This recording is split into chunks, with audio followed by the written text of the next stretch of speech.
आज हम पढ़ेंगे ओम्स लॉ क्या होता है। ओम्स लॉ होता है ओम्स लॉ स्टेट करता है voltage across conductor is directly proportional to current flowing through it. ठीक है, provided physical conditions like temperature pressure remain same. ठीक है, मतलब टेम्परेचर और प्रेशर अगर सेम है तो फिर जो वोल्टेज किसी कंडक्टर के अक्रॉस होगा, जो वोल्टेज जो ड्रॉप होगा उसके अक्रॉस, वो किसके प्रोपोर्शनल होगा, जो उसके थ्रू करंट जाएगा। ठीक है, डायरेक्टली प्रोपोर्शनल होगा उसके। तो V क्या है, वोल्टेज क्या है, डायरेक्टली प्रोपोर्शनल टू करंट। ठीक है, अगर V और I को लिया जाए तो ये कांस्टेंट आता है। वो कांस्टेंट किसके बराबर होता है, वो कांस्टेंट होता है रेजिस्टेंस के बराबर। किसके बराबर होता है, कांस्टेंट होता है ये कांस्टेंट R। ठीक है, रेजिस्टेंस के बराबर। तो रेजिस्टेंस जो है, तो इसका मतलब वोल्टेज किसके बराबर होगा, वोल्टेज हो गया V इक्वल टू IR। ठीक है ना, इसी को ओम्स लॉ बोलते हैं। क्या बोलते हैं, ओम्स लॉ। ठीक है, तो ओम्स लॉ का है voltage is equal to V equal to IR। ठीक है ना, करंट इनटू रेजिस्टेंस। तो ये रेजिस्टेंस है, रेजिस्टेंस कांस्टेंट है। ठीक है ना, तो इस कांस्टेंट की जो डेफिनेशन है आपने पिछले वाले वीडियो में कवर की थी, जो क्या है, वो एक रेजिस्टेंस है। ठीक है ना, तो रेजिस्टेंस क्या है, resistance is the opposition provided to the flow of current. Current को कितना रोकने की जो क्षमता है उसको रेजिस्टेंस बोलते हैं। ठीक है ना, वो किसके बराबर होता है, वो होता है rho L upon A, where rho is resistivity, L क्या है लेंथ, और ए क्या है cross section area of that conductor. अगर सर्कुलर है तो पाई आर स्क्वायर, अगर रेक्टेंगुलर है तो एल स्क्वायर। ठीक है, तो ये है रेजिस्टेंस। तो ओम्स लॉ जो है, ओम्स लॉ आपका एसी में भी यूज होता है और डीसी में भी यूज होता है। डीसी में जब यूज करेंगे तो V equal to IR use करेंगे, अगर एसी में यूज करेंगे तो V equal to IZ use करेंगे। R की जगह क्या यूज करेंगे हम, Z। तो Z क्या है, इंपीडेंस। इंपीडेंस पता है आपको किसके बराबर होती है, अगर R और L सर्किट है तो उसके अंदर क्या होती है, एसी सर्किट में उसके अंदर क्या होती है, ये R होती है इंपीडेंस के बराबर Z। तो ये होता है R square plus omega L का स्क्वायर। ठीक है, तो ये Z होता है। तो ये दोनों में एप्लीकेबल है, एसी और डीसी में। प्रोवाइडेड एसी में आपने इंपीडेंस लेना है, रेजिस्टेंस को क्या माना है, इंपीडेंस। तो इंपीडेंस का फार्मूला थोड़ा चेंज हो जाता है, under root R square plus ML WL square. ठीक है ना, where W is 2 pi F। ठीक है, L क्या है, इंडक्टेंस।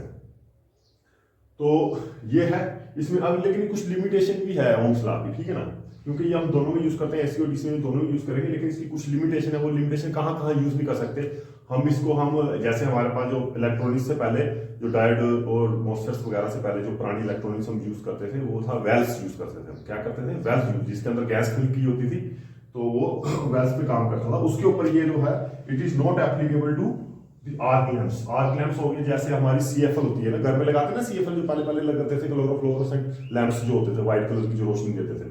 ठीक है ना, तो जिसको ट्यूबलाइट भी बोलते हैं, उसके ऊपर ये ओम्स लॉ एप्लीकेबल नहीं है।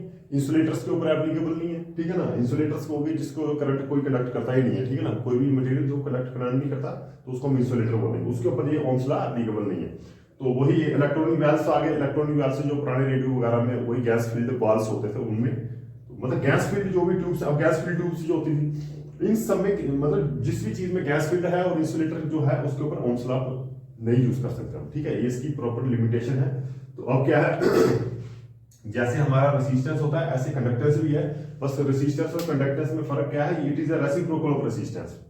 ठीक है ना, अब मतलब अगर 1 बाय कंडक्टेंस क्या हुआ, कंडक्टेंस हुआ हमारा 1 बाय R। ठीक है ना, 1 बाय R हमारा क्या हो गया, कंडक्टेंस क्या होगा, C equal to 1 by R। मतलब रेजिस्टेंस का रेसिप्रोकल है, 1 by resistance is equal to conductance. तो कंडक्टेंस की जो यूनिट है उसको हम सीमेंस बोलते हैं। ठीक है ना, तो सीमेंस या मो बोलेंगे, MHO। तो रेजिस्टेंस की जो यूनिट है वो है ओम्स। क्या यूनिट है, ओम्स, OHMS। ठीक है ना, ओम्स। तो उसकी क्या यूनिट है, उसकी है मो या फिर सीमेंस। ठीक है, तो ये था हमारा आज यही कि ओम्स लॉ का क्या है। ओम्स लॉ हमारा बहुत ज़्यादा इंपॉर्टेंट डॉक्यूमेंट है, ये बड़ी जगह यूज करते हैं, हम हर जगह ही तकरीबन यूज करते हैं। सर्किट्स में, नेटवर्क सॉल्विंग में यूज करेंगे इसको, करंट डिवीजन में यूज करेंगे। ठीक है ना, हर जगह यूज होगा। तो बिना ओम्स लॉ के हम कुछ नहीं कर सकते हैं। तो ओम्स लॉ मैंने बता दिया कि ओम्स लॉ क्या है, वोल्टेज इक्वल टू IR। ठीक है, तो यही था हमारा। एप्लीकेबल बता दिया, AC DC दोनों में होता है एप्लीकेबल। सिर्फ ये 3 चीजों पे एप्लीकेबल नहीं होता। आर्क लैंप पे यूज नहीं होता, इंसुलेटर में यूज नहीं होता, इलेक्ट्रॉनिक वाल्व पे यूज होता, और गैस फिल्ड ट्यूब्स पे यूज नहीं होता। ठीक है ना, चलो आज इतना ही।